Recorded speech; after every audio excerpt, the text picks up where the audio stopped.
Je propose donc la dernière séance, mais celle sur le haute résolution opératoire. On sort de l'optique, on va rentrer dans la composition protéique des tissus, analysée parce que réel, le cours de la touche de la molécule tissulaire, et puis après, c'est la discussion. Donc, c'est professeur Millelier, qui est l'université de neurochirurgie de Grenoble. S'effectue dans l'institut Climatech, ses recherches sur le contenu tissulaire. Monsieur, merci de votre invitation. Je suis Emmanuel Gué, effectivement, à Grenoble, mais je suis également secrétaire de la Société française de neurochirurgie et je vais me permettre de prendre 3 petites secondes pour parler de ce titre-là. Et vous remercier d'avoir décerné en 2015 2 prix de l'Académie, dont un collègue qui vient juste de présenter. Et puis je crois que prochainement vous réunissez à nouveau au mois de décembre, et je crois aussi savoir qu'il y a des demandes de bourse auprès de votre société, de nos jeunes collègues. Donc je vous encourage à les écouter, même s'ils font partie d'une spécialité un petit peu confinée. Nous avons tous besoin d'un encouragement de nos plus jeunes. Vous avez vu la fécondité de leur recherche et des idées qu'ils développent. Alors moi je ne suis pas tout à fait de cette génération-là, mais je vais essayer de vous montrer, de faire un petit peu la conclusion, de vous montrer où on en est sur un travail qui est effectué par l'équipe grenobloise sur le développement d'un dispositif intraopératoire qui permet d'avoir une information tissulaire et biologique sans biopsie. Alors il part d'un concept qui est le concept d'empreinte tissulaire. Alors ce concept, d'où vient-il? À Grenoble a été développée la stimulation cérébrale profonde, c'est-à-dire une technique de chirurgie stéréotaxique du traitement de la maladie de Parkinson sans lésion. Et on a découvert que sur les stylets de stimulation, qui vous a été brièvement décrit tout à l'heure au début de séance, sur ces stylets qu'on implante au moment de la stimulation, il a été retrouvé des fragments tissulaires et cellulaires qui peuvent être analysés à la fois sur le plan immunohistochimique, à la fois sur le plan en microscopie électronique également. Donc on a imaginé une première génération d'outils d'empreinte tissulaire en inox simplement, avec l'idée de pouvoir implanter dans un tissu profond uniquement un stylet d'inox pour avoir une information tissulaire ou cellulaire sur les éléments qui sont absorbés à sa surface. Rapidement, une deuxième génération d'outils a été développée en utilisant la force du silicone microstructuré. Vous avez là, en haut à gauche, cette formation qui ressemble à une surface Lego, qui est mise en place sur un stylet en inox. Grâce à ces petits plots, on peut obtenir une capture cellulaire qui est un peu meilleure, vous l'avez là sur l'animation.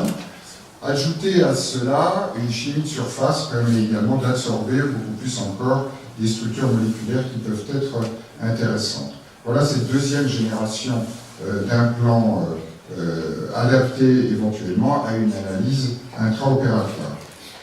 Ce concept d'empreinte tissulaire et ces différents développements ont permis de réaliser ces aiguilles qui ressemblent aux aiguilles stéréotaxiques classiques, qui sont un peu plus fines, elles font 1,2 mm de diamètre, avec à l'intérieur de cette canule de travail le stylet avec la structure de surface que je vous ai décrite précédemment.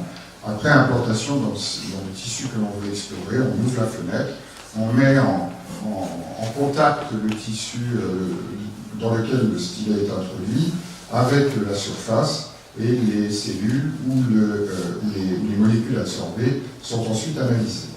Alors pour bien comprendre quel type de résultat on peut obtenir avec cette technique, il ne faut pas imaginer qu'à l'extrémité de ces stylets, sur cette surface que je vous ai décrite, on obtient une analyse anatomopathologique ou histologique telle qu'on a classiquement l'habitude de la comprendre. Au contraire, c'est une information moléculaire spectrale, c'est une spectrométrie de masse qui est en fait réalisée sur l'extrémité du stylet avec différentes préparations de cette surface avec les protéines absorbées. Voilà le profil que l'on obtient. En fait, on obtient un profil protéique de la tumeur explorée. Il y a eu une phase de validation qui a été assez longue chez l'animal, avec pour objectif, dans un premier temps, s'assurer que ce type de stylet n'entraîne pas effectivement de lésion, puisque c'était l'objectif, avoir une information non lésionnelle. Et puis dans un deuxième temps, être certain que l'information donnée en spectrométrie de masse est conforme à l'information que l'on a également en spectrométrie de masse, mais sur le tissu natif exploré. Ce résultat ayant pu être obtenu et montrant la corrélation entre l'information obtenue sur le stylet et l'information sur le tissu prélevé, on a pu aller beaucoup plus loin et proposer deux essais qui sont actuellement en cours. Le premier concerne les gliomes cérébrales dont vous avez entendu parler avec les différentes approches précédentes, et un essai supplémentaire auquel je me suis attaché plus particulièrement pour utiliser cette technique un peu innovante dans une technique opératoire un peu plus classique pour le traitement des adénomes hypophysaires sécrétants.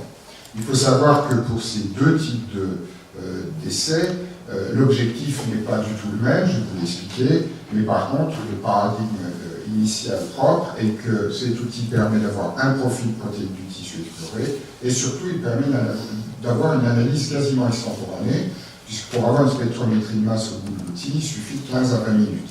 Donc c'est une technique qui pourrait être à proximité du bloc opératoire, pourrait nous donner l'information moléculaire ou tissulaire très rapidement. Alors voilà comment les choses se sont passées pour la première phase de validation, phase dite de premier essai de preuve de concept. Vous avez là l'introduction du stylet avec le fameux robot dont vous avez parlé tout à l'heure, avant la procédure de biopsie stéréotaxique. On va faire une empreinte moléculaire et tissulaire de ce gliome thalamique et on va obtenir un profil protéique de cette tumeur. Il s'agissait là uniquement d'un test de preuve de concept, donc on n'a pas de résultat sur le tissu lui-même et sur une information identifiable pour le tissu. Par contre, maintenant que nous en sommes à cette phase, cet essai va être étendu à différents CHU en France pour être utilisé à l'occasion des procédures stéréotaxiques pour analyser l'hétérogénéité tissulaire et le micro-environnement glial. Donc l'essai n'est pas encore en route avec nos différents collaborateurs, mais ce sera fait sous peu. Concernant, alors vous voyez que l'information que l'on cherche à avoir est là une information en recherche, si vous voulez, sur la nature du tissu exploré. Cette fois-ci, pour ce qui concerne la pathologie hypophysaire, j'avais une hypothèse peut-être un peu saugrenue. Imaginez que cet outil, à partir du moment où il nous donne un profil tumoral d'une lésion, on pourrait l'utiliser comme guidage péropératoire. Ça paraît effectivement un petit peu saugrenu, mais je l'ai imaginé initialement pour la chirurgie des microadénomes sécrétants, et notamment dans la maladie de Cushing, puisque encore maintenant, avec les imageries qu'on a à disposition, ça va peut-être changer prochainement, nous avons dans 20% des cas, à l'occasion du traitement chirurgical de ces patients, l'absence de visualisation réelle de l'adénome au sein du tissu hypophysaire. Donc l'idée était, au cours de la chirurgie hypophysaire, d'utiliser cet outil d'empreinte qui permettrait, si le profil correspond, d'avoir une valeur localisatrice et d'aider le chirurgien dans la résection d'adénome. Alors pour ce faire, je vais vous montrer un petit peu le protocole opératoire que nous avions décidé. Il fallait être sûr que l'adénome donne un profil protéique, au même type que dans l'autofluorescence, pour être certain que le tissu en question donne une autofluorescence. On a appris que tous les tissus en donnaient. Pour le cas particulier, il faut qu'il y ait un profil protéique qui soit un peu spécifique. Il faut qu'il soit comparable à celui qu'on a sur le tissu natif, que ce ne soit pas une erreur de l'outil lui-même. Il faut que cet outil soit adapté à la chirurgie. Enfin, il faut que l'information soit donnée en temps utile, ça j'ai déjà répondu. En 15-20 minutes, on a l'information. Enfin, bien sûr, pour répondre complètement à l'hypothèse, il faut que cet outil nous permette d'avoir une différenciation entre le tissu sain, c'est-à-dire l'hypophyse normale, et l'adénome lui-même. Alors, on répond à la question, ou à la première question sur ce schéma-là. Voilà le profil protéique de l'adénome avec l'outil d'empreinte et sur le tissu en analyse spectrale.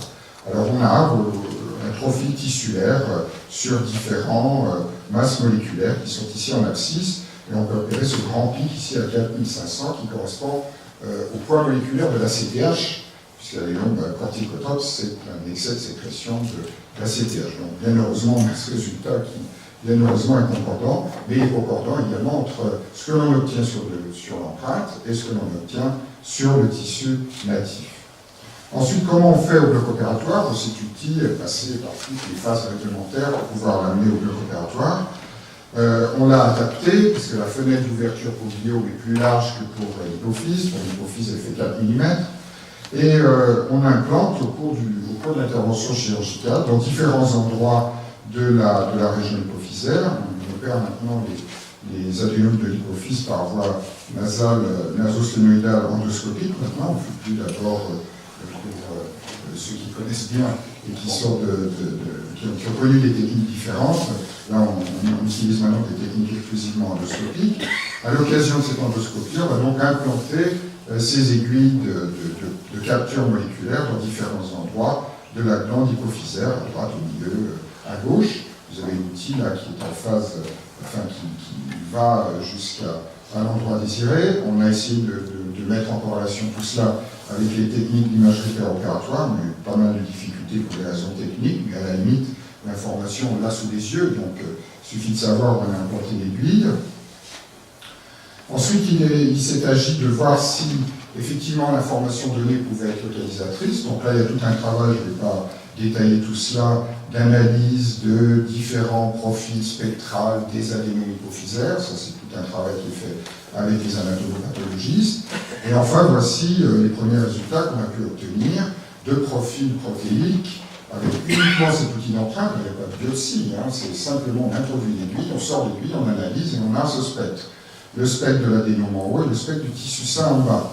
Vous allez me dire, les spectres se ressemblent. Effectivement, on a toujours ce grand pic à 4500 kDa pour l'adénome. On a la même chose dans le tissu sain. C'est bien dommage, mais c'est complètement normal, puisque la glande normale sécrète la CTH. Les cellules de Crookes sécrètent la CTH. Donc c'est normal d'avoir un profil un petit peu comparable. Mais si l'on regarde l'ensemble du profil moléculaire de l'empreinte, on aura à ce moment-là une distribution qui est différente. Dans les premiers essais où on a collecté 6 adénomes corticotrophes et 4 tissus parenchymes sains, c'est-à-dire le tissu adjacent, on a une véritable distinction entre ces deux populations. Ce qui permet de dire que par cette technique, qui est peut-être farfelue, mais qui a le mérite d'exister, on peut différencier un tissu pathologique par rapport à un autre en ayant simplement un profil moléculaire. Alors cet outil peut être adaptable à foison. Il peut être adaptable également sur le plan technologique. Il a été imaginé de mettre en place également des techniques de détection d'autofluorescence à l'extrémité de cet outil. Il y a un développement, puisqu'il y a un gros centre de développement le laitier, en micro et nanotechnologie, développement d'une surface nanostructurée qui pourrait peut-être optimiser encore les réponses, mais surtout il a été développé dans beaucoup d'autres spécialités. J'ai pris cette diapositive de mon collègue Oerel, qui a imaginé avec les collègues qui ont réalisé tout ce travail que je vous ai présenté, un outil d'empreinte très souple qui ressemblerait à ce qu'on a dans un pan cochléaire, avec à l'extrémité une structure nanostructurée. Et au niveau de la cochlée, il a pu obtenir, ça c'est chez l'animal, hein, ça c'est uniquement une illustration, il a pu obtenir chez l'animal une analyse spectrale de la cochlée, le but étant éventuellement d'explorer à l'occasion d'une implantation cochléaire une analyse moléculaire ou cellulaire extemporanée dans la surdité par exemple. Ça a été également adapté en chirurgie urologique pour les prélèvements prostatiques sans lésion, et c'est également proposé en chirurgie mammaire. Donc tout ce travail et la collaboration de tout un ensemble de personnes, avec une idée géniale au départ de mon collègue professeur Berger, qui est mon oncologue au CHU de Grenoble, et au sein d'une structure médico-technique dont je vous parlerai tout à l'heure, qui s'appelle Clinatek à Grenoble. Je vous remercie.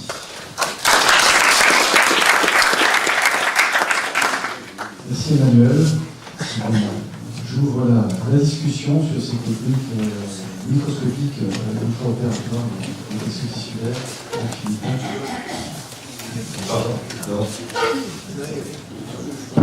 Ensuite de l'exposé de M. Gay, pour vous poser une question extrêmement précise, vous n'êtes pas sans savoir qu'il y a des problèmes de métastase des cancers, c'est souvent le changement protéomique, et comme on change de traitement, notamment au niveau des traitements ciblés, est-ce qu'il y a des groupes où cette technique qui peuvent éventuellement envisager de faire un atomisme cérébral, ou pourquoi pas une pulmonaire, voire hépatique, pour savoir si la protéomie et l'économie de la métastase est la même que la tumeur cognitive? Oui, vous avez tout à fait raison. Je n'ai pas cité nos collègues pneumologues, mais vous connaissez Mme Brambilla, certainement. Elle a travaillé également, Mme et M. Brambilla, pour travailler également, enfin, ils cherchent à travailler effectivement dans ce domaine. Ça, c'est un champ d'exploration possible avec ce type d'outil. J'étais très intéressé par la communication de M. Palu, qui est là. Une double question, si vous me permettez. La première, est-ce qu'on a pu comparer les résultats des IRM de contrôle post-opératoire avec d'éventuels reliquats et aux constatations d'imagerie de fluorescence préopératoire?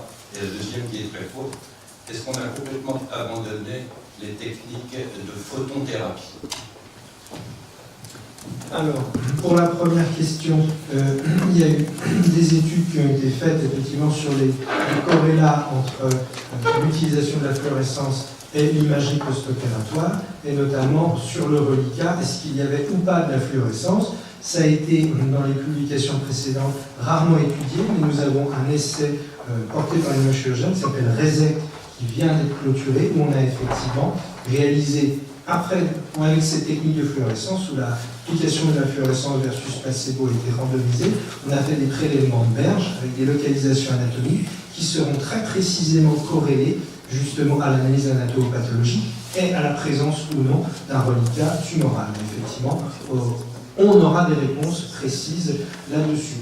Après la photothérapie dynamique, là, Nicolas Reims travaille dessus à Lille, donc elle n'est pas abandonnée, et justement, je pense qu'on peut dire qu'elle est en cours de renouveau pour justement utiliser l'application de fluorophores exogènes à but thérapeutique.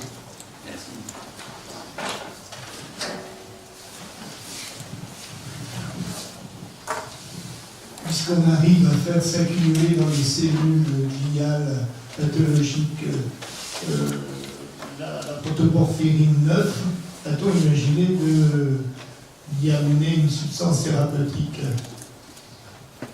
Alors effectivement, c'est une idée très judicieuse. À ma connaissance, on n'a pas utilisé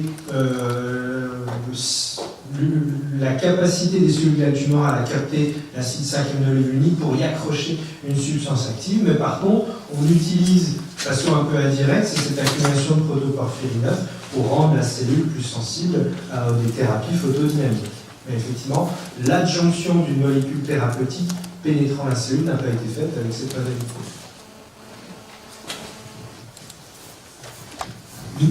Par rapport à l'imagerie par spectrum laser, est-ce que cette imagerie qui est en train de peut-être se développer va venir concurrencer un moindre coût d'un 5A, ou est-ce qu'elle est encore une autre technique supplémentaire?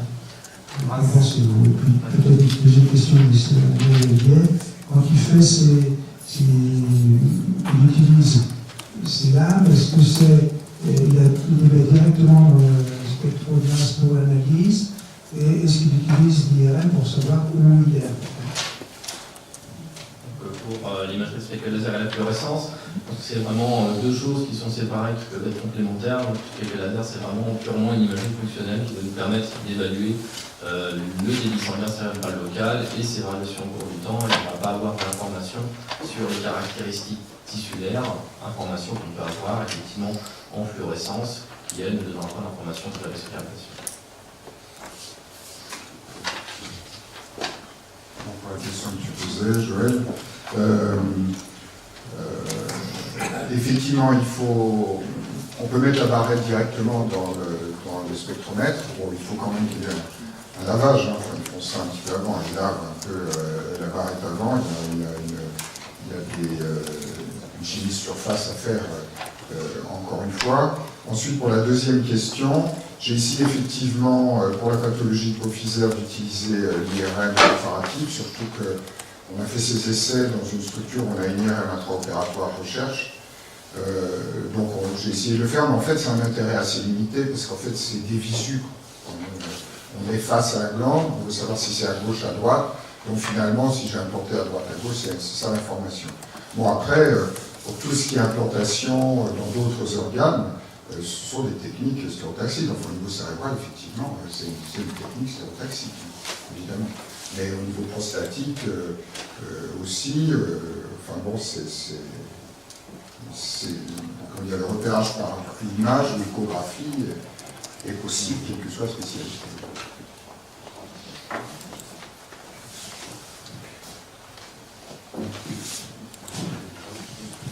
Je vais prendre 2 minutes pour le tirage de la commission.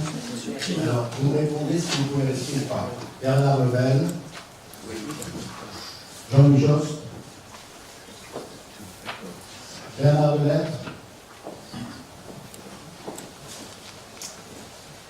Christian Châtelain.